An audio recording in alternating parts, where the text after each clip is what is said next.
Communist কথা বুঝতে এইরকম আর এক শ্রেণী নিয়ে আসছে আল্লাহ এবং আল্লাহ রসুল নীতি আদর্শ বাস্তবায়ন করবে, এই রাজনীতি নিয়ে দেওয়া শুনে এখন কিন্তু পরীক্ষা শুরু হচ্ছে। এখন নীতি আদর্শ তো অনেক আছে না? এখন তুমি কোন নীতি আদর্শটাকে গ্রহণ করছো এবং কোন নীতি আদর্শটা কার সাথে সম্পর্ক? যারা মানব রচিত পুকুরি তন্ত্র মাত্র government of the people, by the people, for the people. আমেরিকার আব্রাহাম লিঙ্কন প্রাক্তন প্রেসিডেন্ট, তিনি এই প্রচলিত গণতন্ত্রের প্রবক্তা। তিনি বলছিলেন সমস্ত ক্ষমতার মালিক জনগণ।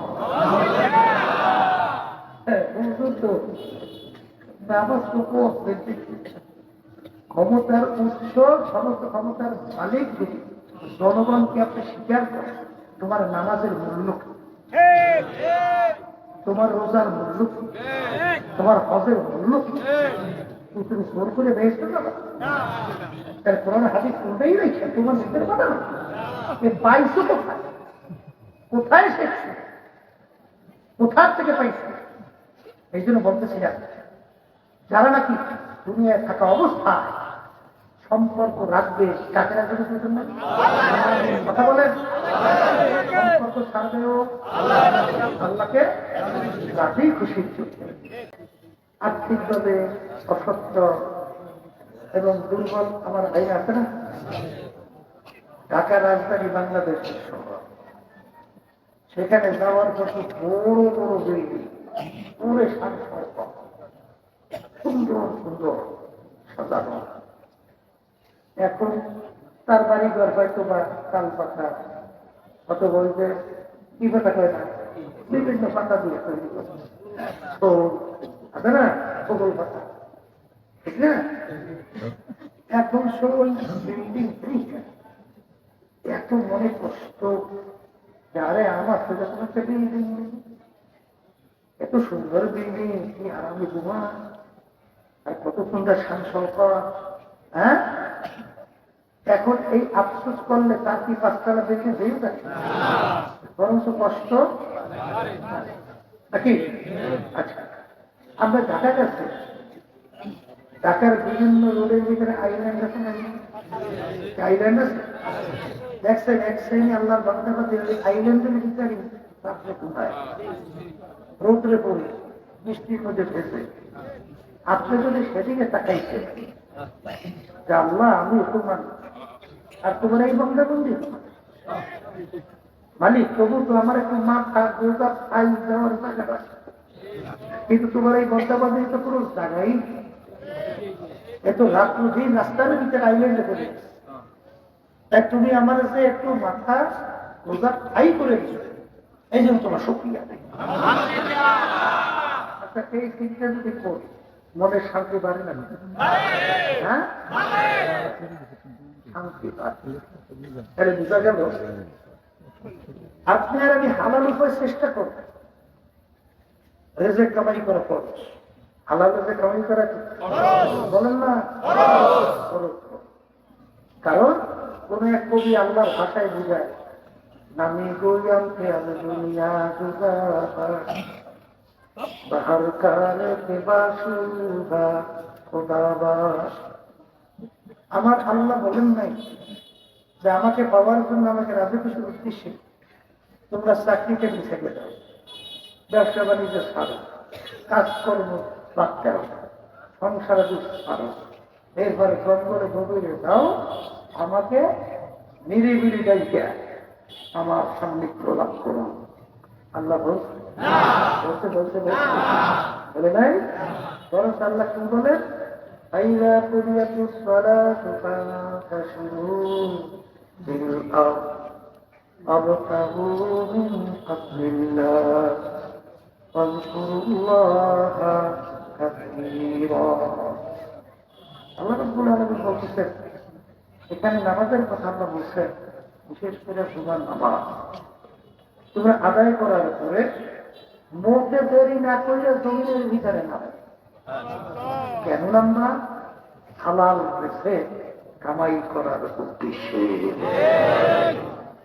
এক পদের বর্তমানে দরবেশ হচ্ছে, সব কাজকর্ম বাদ দিয়ে কামাই রোজগার হালাল বাদ দিয়ে আমি দরবেশ হয়েছে।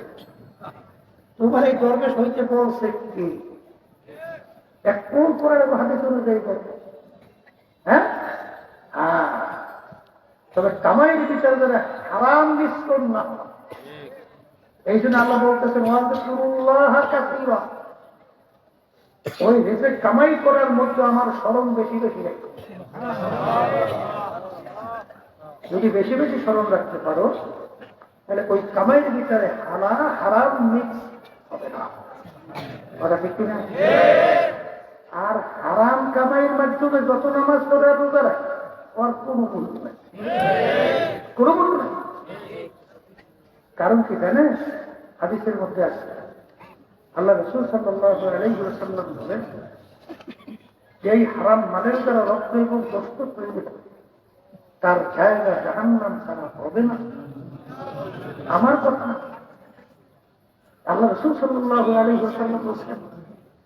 এই জন্য কামাইয়ের ভিতরে খেয়াল রাখতে হবে হারাম যেন মিশ্রণ না হয়। ওটা ঠিক কিনা? এই জন্য আমার ভাইদেরকে বলবো, পর্দার আড়ালে মা বোনরা যারা শুনতেছে, দুনিয়ার ব্যাপারে টাকানো লাগবে কোন দিকে? হ্যাঁ, আর আখেরাতের ব্যাপারে টাকানো লাগবে টাকানো। এক শ্রেণীর বর্তমানে যুব হচ্ছে, ওরা জামাতে নামাজ পড়তে চায় না, ওরা এই দুজনে ঘরের মধ্যে মুরগিতে নামাজ পড়ে। কি কথা বলে? আচ্ছা, অনেক গ্রুপ বেশি, হাঁটতে কষ্ট, তারাও কিন্তু 5 বছর নামাজ পড়ে না। আছে না ভাই? তখন তুমি খেয়াল করো যে আমার সেই আল্লাহর বান্দা কত দুর্বল, কিন্তু তারপরেও সে 5 বছর নামাজ ছাড়ে না। তাইলে আমি কেন পারবো না? আমি কেন এরকম ভাবে আখেরাতের ব্যাপারে টাকা হলে শুনতে কি? আর শোনেন, বিশেষ করে পুরুষ বাজার যারা আছে, কিয়ামতের ময়দান যেদিন অন্য কোন ছায়া থাকবে না, একমাত্র আল্লাহ রাব্বুল আলামিনের ইশতিশার আরশের ছায়া ছাড়া অন্য কোন ছায়া। সেদিন 7 প্রকার লোককে আল্লাহ গাইকে ডেকে তার স্পেশাল আরশের ছায়া করবে। সেদিন কোন ছায়া থাকবে না, 7 প্রকার লোককে মালিক গাইকে তার স্পেশাল আরশের ছায়া করবে। এর ভিতরে এক প্রকার, ওই পাশে কি মাইক নাই? সামনে হবে নাকি? যদি শব্দ পাই কোন মাইকের সামনে কি মাইক চালাবে না? মাইক করে চালায় কেন? শোনো, এই মাঠের ভিতরে সব ঘরের সাউন্ডগুলো একরকমের রাখো, বাইরের চিন্তা কম করো, আর ওই বাইরে এবং ভিতরের সাউন্ড এক রাখো। এদিকে এক মিনিটে এই পিছনে হরেন শব্দ কমায়, আর বাইরের শব্দটা তো বাড়ে, বাইরের শব্দ বাড়ে না, এক রকমের। ভিতরের সাউন্ড ওদিকে কি হরেন দেওয়া নেই একটাও না দেয়। আপনারা একটু এই পাশে বাইকে সাইডে ঘুরিয়ে কষ্ট করে আসলে ওদিকে মানে হরেন নাই। হ্যাঁ, তাও থাকলে সাউন্ড দেয় না কেন? আর একটু তাহলে কত শোনেন বাইরে দেখতে মাইক কি চালাইতে দেখা যায়, বাইরে ওই এখানে শব্দ পাই, একটা প্যাসেজের ঘুম ঘুম শব্দ হয়, অসুন্দর শব্দ হবে মাইকের কাটা কাটা, আর শব্দ এবং দোলাইয়া দোলাইয়া একটা কাটা কাটা শব্দ হয়, মানে প্যাসাইয়াকে আমাদের একটা অসুন্দর শব্দ হয়। ঠিক বুঝে কথা বুঝে না, কথা না বুঝতে এত কষ্ট করে মানুষগুলা আসছে কেন?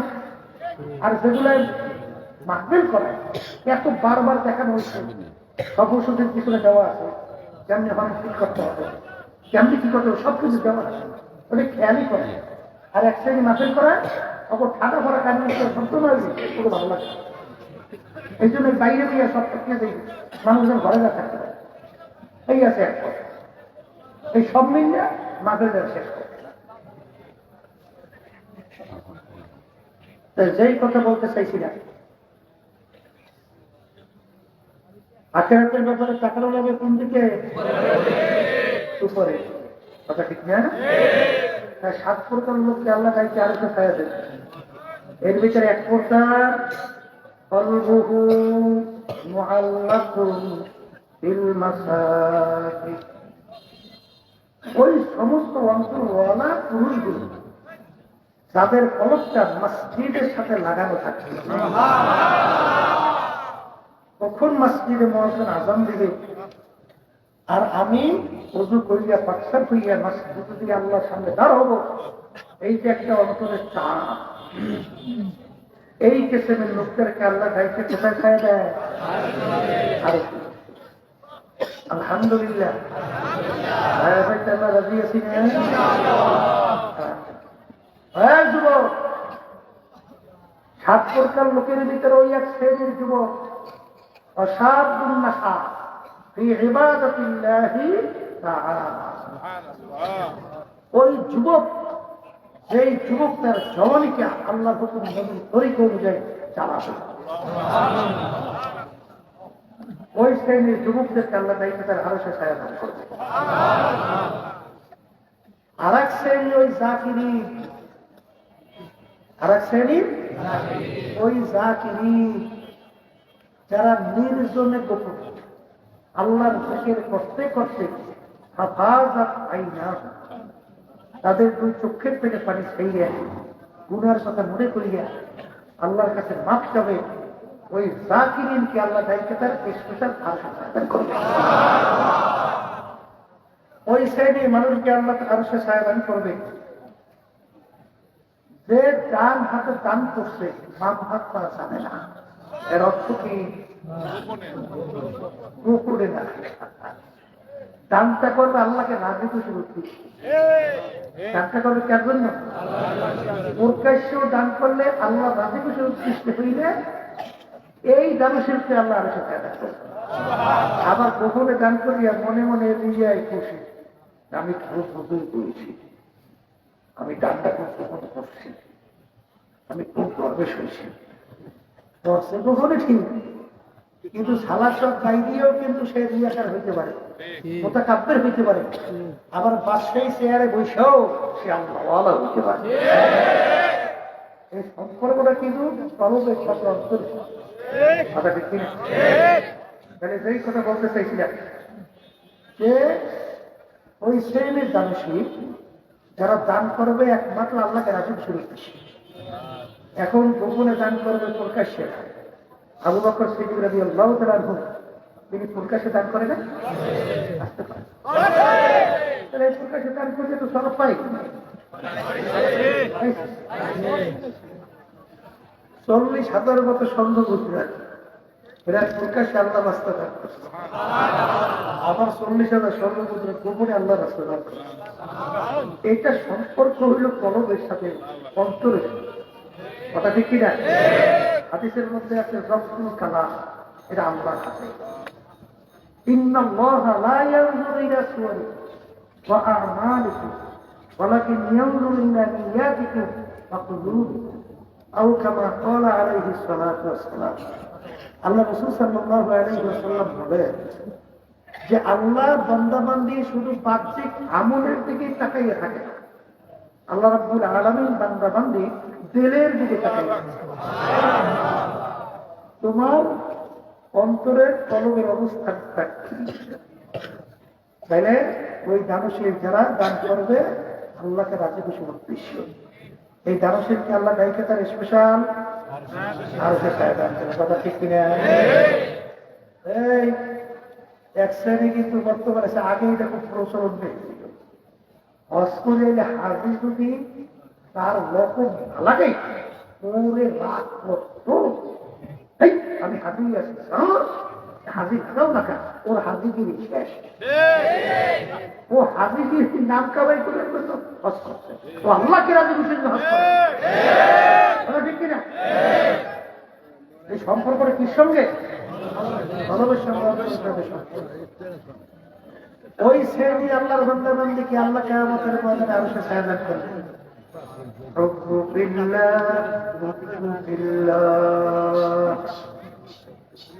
যারা দুনিয়ায় থাকা অবস্থা সম্পর্ক রাখবে, মহব্বত রাখবে আল্লাহকে রাজি খুশির জন্য, আর সম্পর্ক ছাড়বেও আল্লাহকে রাজি খুশির জন্য, এই শ্রেণীর লোকদেরকে আমরা দেখে তারা আসবে। কথা ঠিক কিনা? অনেকে কিন্তু সম্পর্ক রাখে দুনিয়ায়, বিশেষ করে রাজনৈতিক দলের নেতাদের এবং যারা বিভিন্ন রাজনৈতিক করবে। এই এক শ্রেণীর রাজনৈতিক দলের নেতারা আদর্শ নিয়ে আসছে প্রচলিত গণতন্ত্র, আর এক শ্রেণী নিয়ে আসছে ধর্মনিরপেক্ষতাবাদ, আর এক শ্রেণী নিয়ে আসছে কেউ খাবে তো কেউ খাবে না, তা হবে না, তা হবে না, কমিউনিস্ট কথা বুঝতে। এইরকম আর এক শ্রেণী নিয়ে আসছে আল্লাহ এবং আল্লাহ রসুল নীতি আদর্শ বাস্তবায়ন করবে, এই রাজনীতি নিয়ে দেওয়া শুনে। এখন কিন্তু পরীক্ষা শুরু হচ্ছে, এখন নীতি আদর্শ তো অনেক আছে না?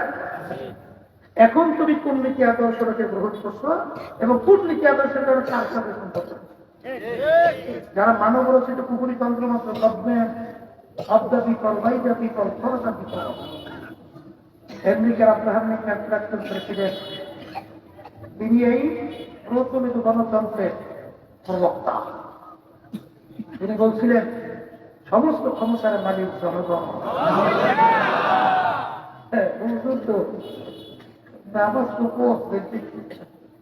ক্ষমতার উৎস, সমস্ত ক্ষমতার মালিক যদি জনগণকে আপনি স্বীকার করেন, তোমার নামাজের মূল্য কি, তোমার রোজার মূল্য কি, তোমার হজের মূল্য কি? তুমি জোর করে বেহেশতে যাবে? তার কোরআন হাদিস কোনটাই রেখে তোমার নিজের বানানো পাইছো কোথায়? কোথায় শিখছো? কোথার থেকে পাইছো? এই জন্য বলতেছিলাম, যারা নাকি দুনিয়ায় থাকা অবস্থায় সম্পর্ক রাখবে, কাকে রাখবে? কথা বলেন, সম্পর্ক ছাড়বেও আল্লাহকে রাজি খুশি। এই শ্রেণীর লোকদেরকে রব্বুল আলামিন গায়িকা তার আরো সে সাহায্য করবে। অনেকে কিন্তু আমার ভাই, আমার বাপ, আমার বোনা, আমার এলাকা, আমার অমুক, এই জন্য অনেকাংশে দেখা যায় তাদের সাথে সম্পর্ক রাখে, সহযোগিতায় থাকে। নূহ আলাইহিস সালামের পোলা আছে, কি নাম?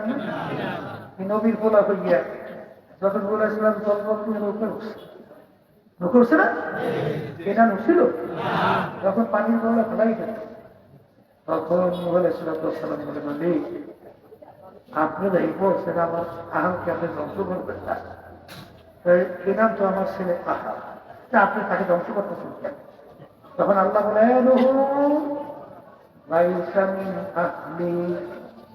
এ নাম তোমার সন্তান হতে পারে, এ নাম তোমার আহার না, এ নাম তোমার আহার না। কবরে যাই কোন আত্মীয় স্বজনের পরিচয় চলে? আমি অমুক বেড়ার পোলা, এই পরিচয় কবরে একটা মা। আমি প্রেসিডেন্টের পোলা, আমি প্রধানমন্ত্রীর পোলা, আমি অমুক অমুক বংশের ফোরমিয়া। আল্লাহ রাব্বুল আলামিন বলে কুরআনে কারীমের আয়াত, হ্যাঁ, উযকুরুল্লাহ কাযিকরিকুম আবাআকুম আও আশাদ্দা যিকরা। মানে মালিক বলতেছেন, আল্লাহ বলতেছেন, হজের পরে এক শ্রেণীর মানুষ বসে বসে চাটামি মানে চাটামি আছে না আমাদের দেশে চাটামি? এই আমার জিনিস আমি অমুক বংশের চৌধুরী, আমার জিনিস আমি সৈয়দ, আমার ছেড়ো, এই আমি চালু এই বলিস আছে না?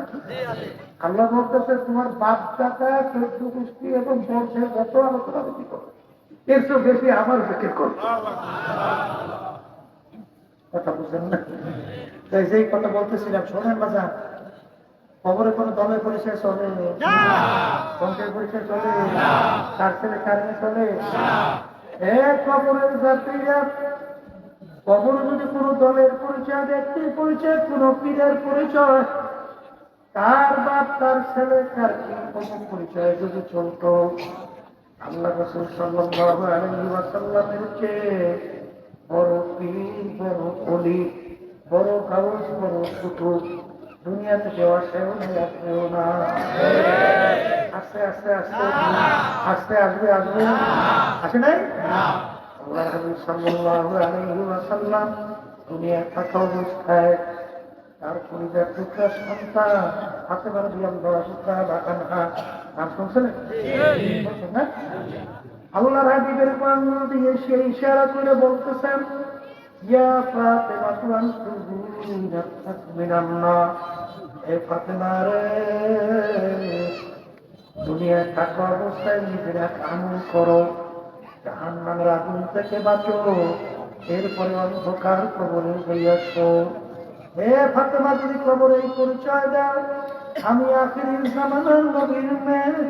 আল্লাহ সাল্লাল্লাহু আলাইহি ওয়াসাল্লাম বলেন, ফাতেমা রে,